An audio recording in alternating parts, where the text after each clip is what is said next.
Alors Jésus dirait à un disciple, à Pierre par exemple, où est ta foi pour homme de peu de foi?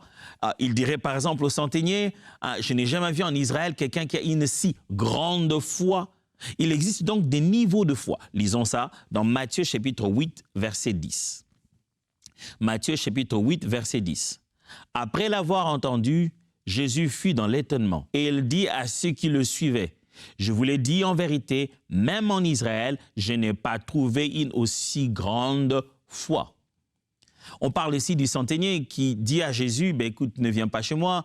Moi, j'ai des gens qui me donnent des ordres, j'en ai à qui je donne des ordres. Ils obéissent et moi aussi j'obéis. Je crois que toi aussi, tu n'as qu'à donner un ordre et mon enfant sera guéri. » Jésus dit, « Oh, waouh, quelle foi !» En quelqu'un à la foi, il n'est pas le seul à savoir. Ceux qui parlent avec lui, ceux qui entendent son langage, peuvent reconnaître qu'il a la foi. Et dans le langage d'une personne, vous pouvez détecter la quantité de sa foi.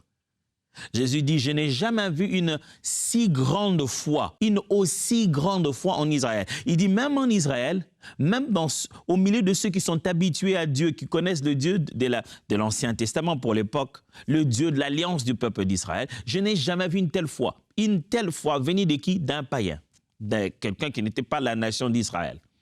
Mais Jésus entend et dit, ce niveau de confiance et de certitude, très peu de gens en ont.